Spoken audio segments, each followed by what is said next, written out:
Hey guys, today I'm reacting to Geography Now Kazakhstan by Geography Now. So let's get into the video, and just before we do, please like this video and subscribe to the channel. Really helps out. Guys, no, I'm not gonna do a Borat impression, okay? That movie didn't even have a single Kazakh person in it. They filmed the Kazakhstan part in a gypsy village in Romania, and Sacha Baron Cohen was speaking Hebrew half the time. Yeah, and Kazakhstan is a Central Asian country, bro. People are more like East Asian featured, you know? Mongoloid, you know? Did, however, boost their tourism by like tenfold, so there's that. Good and good and bad. Hey everyone, I'm your host Barbs. Today we cover our first Central Asian country. Well, I mean, It is nice how Kazakhstan does seem to embrace it now, though. doesn't Afghanistan kind of count? Didn't Afghanistan? Somewhat, yeah. Yeah. Kazakhstan is cool because it's like the country that melts both Europe and East Asia together in a very unique way. You can even kind of tell just by looking at the people. It's like they look kind of Asian, but then you're not sure because some of them have like light Caucasian features. I feel you, Kazakhstan. I've been getting that my whole life. And how did it all happen? Well, it's partially to do with the location that they live in, which brings us to... Now, Turkey may be the bridge between Europe and Asia if you consider the Middle East Asia, but Kazakhstan is like the bridge between Europe and East Asia. First of all, Kazakhstan is located in Central Asia, surrounded by 5 other countries. So close to Mongolia, but a 20-mile wide corridor separates them, with a coast on the northeast sides of the Caspian Sea, where their only seaport Aktau is located. It is the world's largest landlocked country, 9th largest in the world at nearly 1 million square kilometers. Like seriously, the country's distance is like the same from London to Istanbul. Speaking of which, the longest road in Europe, the E40, extends over 5,300 miles, all the way from Calais, France to Ritter, Kazakhstan. Cute. The country is divided into 14 regions, or oblistar, with the capital Astana located in the Akmola region. Nonetheless, Almaty in the south is actually the largest city, with Skimkent rounding out number 3. And all 3 of these cities have the busiest airports in Kazakhstan. Now, Kazakhstan was part of the former USSR prior to independence, so you see kind of like leftover disputes when it And I love Kazakhstan's flag. comes to territorial anomalies. Basically, it kind of went like this. Hello, I'm Gorbachev, and all you republics are relinquished from the USSR, which is not the USSR anymore, but just plain Russia. Oh, and it's the year 1990. Okay, but we have like mix-up communities, so where do we draw the borders? You wanted this, you figure it out. The Kyrgyzstan episode is gonna be so fun, I promise. In the Caspian Sea, Kazakhstan has a little dispute with Russia over the marshy Ukantny Island, as well as the Zhestki and Malizhemchushny sandbanks, known for being located above an offshore oil-producing zone. Then we have that little dispute with Uzbekistan over the Vozrozdenia Island, which is now a peninsula due to the drying up of the Aral Sea. The only other strange territorial anomaly would probably be the famous Baikonur Cosmodrome. This is the site where the first launch of the first satellite Sputnik and the first manned orbital flight by Yuri Gagarin happened. This place is leased to Russia until 2050, and today you will need a Russian visa if you want to visit, unless you're lucky enough to score a guided tour. Yeah, in 1991, the Russians were like, all right, Kazakhstan, you are your own country now, no more USSR, you're free. Wow, I get my own space, the Caspian Sea, the mines, the mineral fields, the grassland. Oh, look, a space station. That's still mine. That's still mine. Okay, fine, but remember, you do owe me from all that nuclear testing we were doing on the east side. Now it's like the most radioactive thing on the planet. Semipalatinsk. Look it up. I mean, when they built it, they... Semipalatinsk? Let's look that up. I don't think I spelled it right, but should be interesting. East Kazakhstan region is a city in Kazakhstan and East Kazakhstan region and in the Kazakhstan part of Siberia. It lies, okay.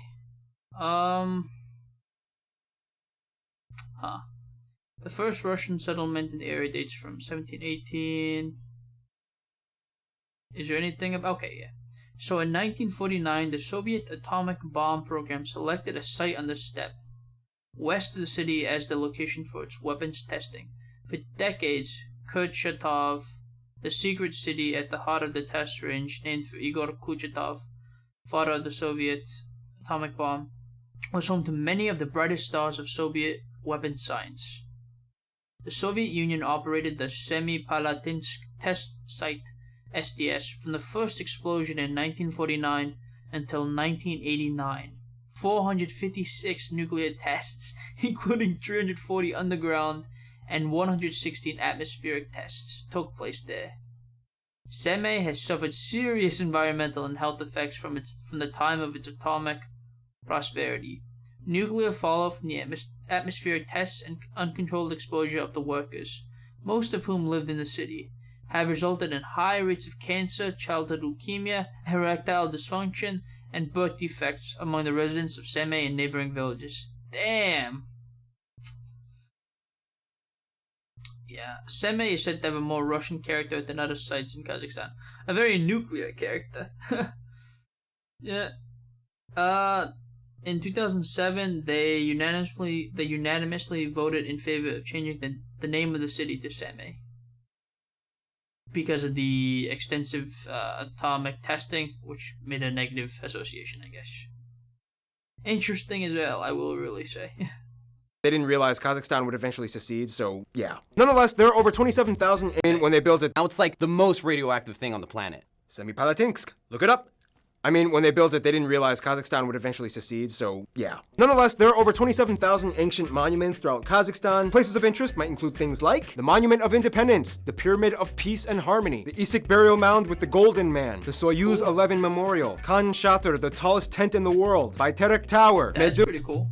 the world's highest skating rink, Ascension Cathedral, It looks really nice. Aristan Bab Mausoleum, the National Museum of Kazakhstan, the Museum of Folk Music, Fountain I would like to go there. Circus, Koktobe Hill Recreational Center with rides and attractions, and a Beatles monument, Nur Astana Hey. Mosque, and the Triumphal Arch of Mangilik El. But just don't go to Semipalatinsk, it's like worse than Chernobyl. Yeah, that was a hard blow to their land, which is otherwise pretty majestic. Which brings us to...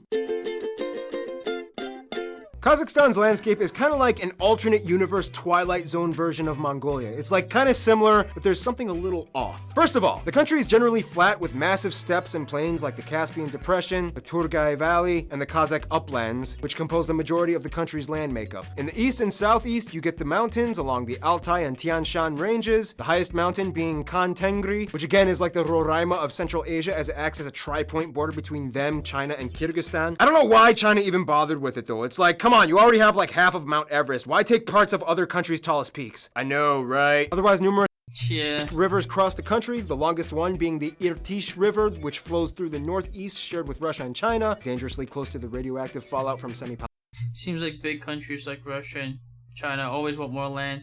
Even the US to some extent, yeah. Semipalatinsk. However, the Ishim River is more Oh yeah, Manifest Destiny. important as it passes through the capital Astana. Then you get the strange largest lake, Balkhash, Didn't they rename the capital like a lot?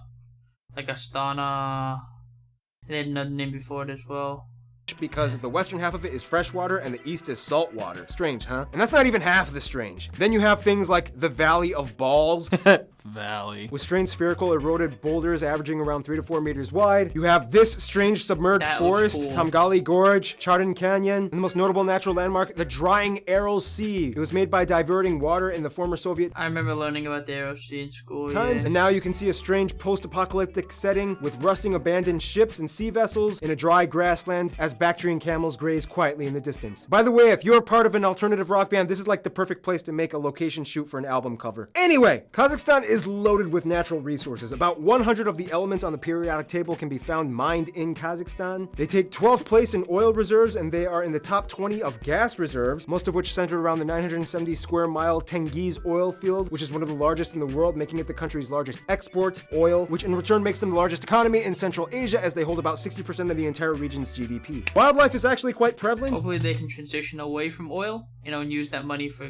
better purposes. You have voles, gray herons, bats, pygmy cormorants, wolves, foxes, stoats, marbled polecats, saiga antelopes, and the two national animals, the snow leopard and the golden steppe eagle. However, the horse is probably the most important animal. It's been said that the horse was probably first tamed and domesticated in Kazakhstan. Debatable. The horse also plays into food. There's a joke that Kazakhs are the second largest meat eaters in the world, the first being wolves. Ha! Challenge accepted. The national dish being beshbarmak, literally translated The Alaskan peoples, the Inuit peoples. as 5 fingers because you're supposed to eat it with your hands. It's noodles with horse meat on top. Yes, they eat horse. However, the rule is you do not eat the horse you ride. Stop copying me! It's also said that apples originated in Kazakhstan. The name of the city Almaty actually translates to the place of many apples. You can even find many wild apple trees. So maybe it wasn't Almaty. But I think there's a place in it. Okay, maybe it's not Kazakhstan, maybe it's Turkmenistan instead. But I'm pretty sure there's a capital that keeps on getting renamed. My bad. Trees and forests all across Kazakhstan. Otherwise, But yeah, that's cool. I heard about the apple being from Central Asia. Kazakhstan does pretty well at staying afloat. I mean, they became the first former Soviet nation to receive a positive global investment ranking in 2002. They paid off all their debt to the IMF. Nonetheless, all that forward moving does come with a little bit of backstory and a tincture of controversy, which brings us to Now, I personally love meeting ethnic Kazakh people because I feel like they could totally pass as my siblings that were separated from me at birth. It's weird. They've got just that beautiful mixture of Asian and Europe. First of all, the country has about Understandable, yeah. 18.1 million people and has about 6 people per square kilometer. The country is about 67% ethnically Kazakh, whereas about 20% are Russians, and the rest are made up of other groups. That's a damn lot of Russians. Mostly Turkic peoples like Uzbeks, Uyghurs, and other groups like Chechens, Ukrainians, Tartars, and Poles. They use the Kazakhstani tenge as their Poles, currency, they Poles use the too. Type-C plug outlet, and they drive on the right side Heard there's some Koreans there too. They were displaced by the Soviet of the Union. road. Now let's talk about the largest indigenous people group. What exactly is a Kazakh? Well, today that question is a lot harder to answer than what it may have been 1,000 years ago. In the shortest way, Kazakhs are classified as a Turkic people group. Not Turkish, Turkic. There's a difference. In which they share the same linguistic structure as many other countries and people groups across Asia and Europe. I found this video hosted by Aysulu from the channel Gilo Team, which they do a great job explaining. Check it out. Казахи и турки – это оба тюркские народности. Причина, почему они выглядят по-разному, в том, что турки – это угузские тюрки, а казахи – это кипчакские тюрки. Кипчакские тюрки остались в Азии, а угузские тюрки мигрировали в Анатолию. Кипчакские тюрки подверглись монгольскому нашествию, поэтому мы выглядим монголоидно. Казахи выглядят как китайцы, проповедующие ислам и разговаривающие на русском языке. Awesome video. Well, I mean, also Turkish people, you know, they kind of assimilated. It was not as many Turkic people who migrated to Turkey, and so they assimilated with the local Anatolian and Greek population. Right? This creates a whole new unique kind of populace that looks like an entire nation of biracials, kind of like what happened with Brazil with the Pardo people. Nonetheless, most of Kazakhstan is kind of actually at a cultural crossroads. More people speak Russian than the actual native Kazakh language. Yep, I feel Damn. you. Nonetheless, the president Nursultan Nazarbayev, who has Belarusia, yeah. been their only president since independence and has a Oh, Nur-Sultan doesn't he keep on renaming the capital or little bit something? of controversy, like when he held a snap election in 2015 after being accused of human rights violations, just announced that in the next few years, Kazakhstan will be switching over from using the Cyrillic alphabet to the Latin one. Some saying this being a subtle move to Kazakhify their country. Wait, what'd you say about the president? Just look it up, we don't have time. As a Turkic country, Kazakhs are related to and can kind of understand the speech of their other Turkic neighbors that extend as far as the frozen Arctic tundras of northeast Russia, to the Black Sea with Turkey and the Gagauz people in that strange autonomous unit in Moldova. Moldova is gonna be a fun episode, trust me. It's like a place where people don't care if everything is burning to the ground. They just dance through it. Anyway, I like obviously, Moldova's flag. we though. don't have time to get into the full history of Kazakhstan, but in the quickest way I can put it, Scythians, Turkic-speaking Mongol tribes arrive, Huns invade, Arabic Karachanid Turks come in and introduce Islam, tribal powers fight for control, Hittians invade, Timur Ileng builds an empire, Kazakhs break away from the Uzbek Khanate, Zungar people invade, Russians come in and help, then the Russians kind of take over and rule them, Khan Kene revolts against Russians unsuccessfully, tons of new Russians and Ukrainians flock in to work, Kazakhs resist military draft in World War I, they become an autonomous republic in the USSR, Russian influence for decades, independence in 1991, capital is moved, tons of new Kazakhs migrate back to Kazakhstan and ethnic Russians move out, making Kazakhs a majority in their own country again, Nazarbayev becomes their only president, a bunch of oil gas pipeline controversy, and here we are today. Now when it comes to culture, Kazakhstan is quite unique. For one, the majority at around 64% identify at least nominally as Muslim. However, in 1990, President Nazarbayev actually created a separate muftiate for the Kazakh Muslims. He forbade religious political parties and removed Kazakhstan from the authority of the Muslim Board of Central Asia.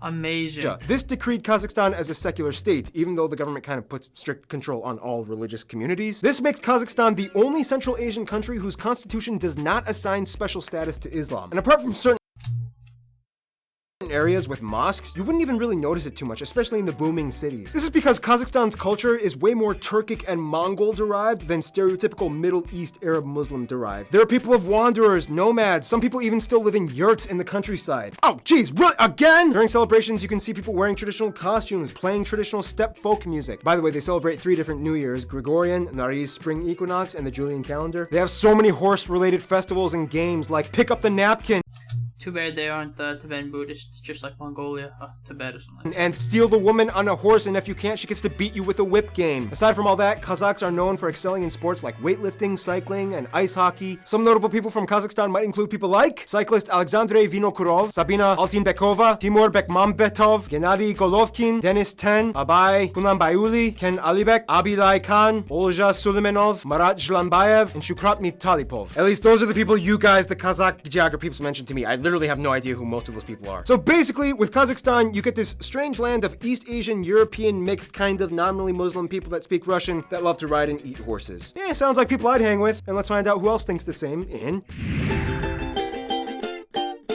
Kazakhstan is like the kingpin big brother of Central Asia. If you want to talk to any of the other former Soviet republics, you usually got to start here first. Now, they generally get along with other Turkic and Russian-speaking countries. However, Central Asia is kind of like the Balkans, which it's like a family with a bit of dysfunction. Turkmenistan is like the angry brother that isolates himself, and Uzbekistan is like the angry brother that argues with all the other brothers. Kyrgyzstan is like the little brother that they love, but they keep asking them for money. Tajikistan is like the distant cousin that speaks a Persian-based language. Turkey, Mongolia, and South Korea are like faraway, distant close friends that share the same Turkic and Mongoloid history and culture as well. They've established great trade deals. Tons of Koreans seem to love moving to Kazakhstan. The US was the first place to recognize them as a state after independence, and they've been jumping in on investments. But when it comes to their best friends, most Kazakh people I've talked to have said Russia. Although certain seasons of controversy have existed, overall, Russia has not only been close in customs unions, they and Belarus share a free trade agreement, but in almost every other level of diplomacy, they get along well. They both speak Russian, they both love Russian food and TV shows, and even though Kazakhstan is trying to wean itself off the Russian influence to resurge a more Kazakh identity, they can't help but cling on to certain aspects that were so deeply ingrained in their history from the Russians. In conclusion, Kazakhstan is a country that is full of East Asian, mixed, horse-loving, Muslim majority-identifying, Russian-speaking, government controversifying, but moving forward with resource-extracting country. That was a fun episode. Kazakhstan, all the wonderful info we just learned. Can't you? That was so I think that's the worst pun I've ever made in this entire series. Stay tuned. Kenya is coming up next. Alright, I'm gonna check out the flag Friday for Kazakhstan. Let's check out the Kazakhstan episode. Okay, let's just jump into it. Yes, there are a few things that I got wrong in the episode. I accidentally pronounced it Skimkent, it's Shymkent. Speaking of which, this is not a picture of Shymkent Airport. It's an airport in Crimea. This is not a picture of anything in Shymkent. It's a picture of some kind of square in Hungary. I accidentally wrote Tartar instead of Tatar. Yeah, but in my defense, so many people get that wrong. And finally, this is not Olja Sulmanov. I have no idea who this chick is. Ken was in charge of the images, so for the 87th time, Ken, you're fired. Yeah, but I kind of need you. Okay, you're rehired again. All right, that being done and said, now we can talk about flag stuff, shall we? Without further ado...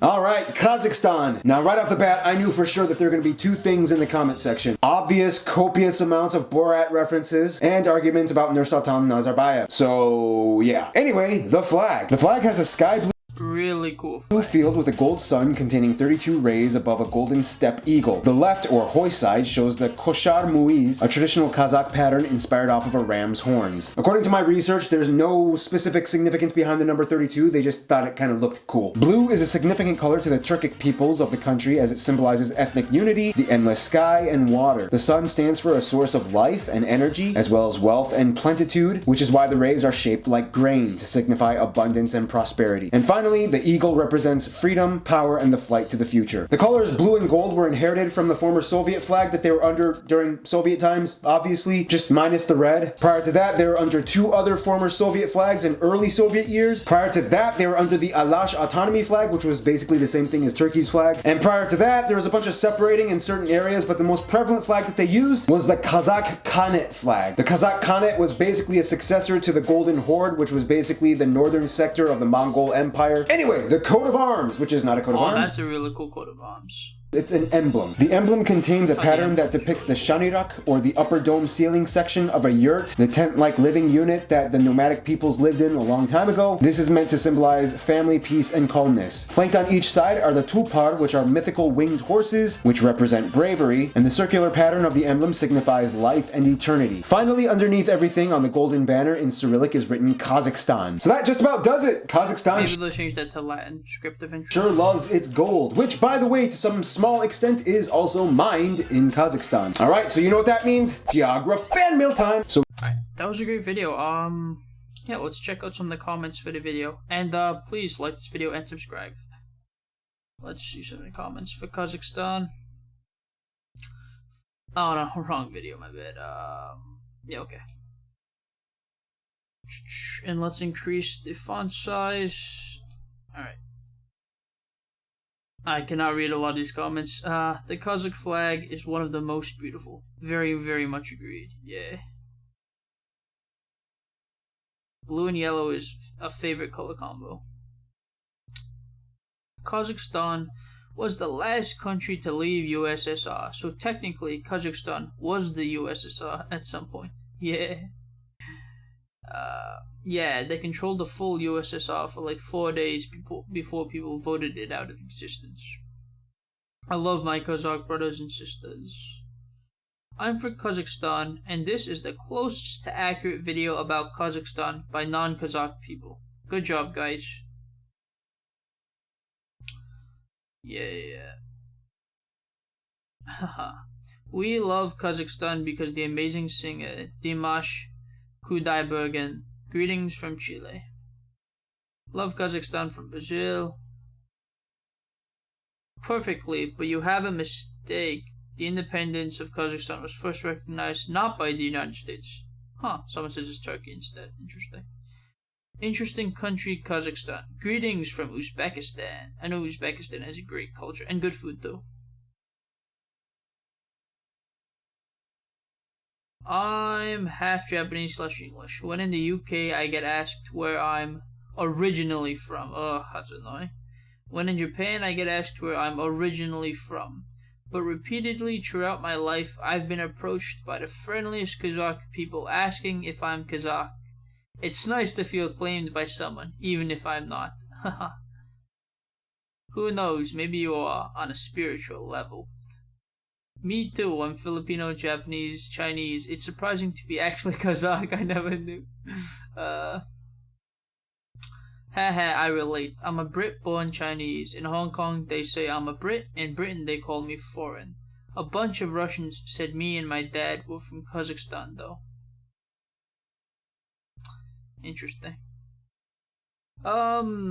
Simply the heart of Euro-Asia. Greetings from Mexico.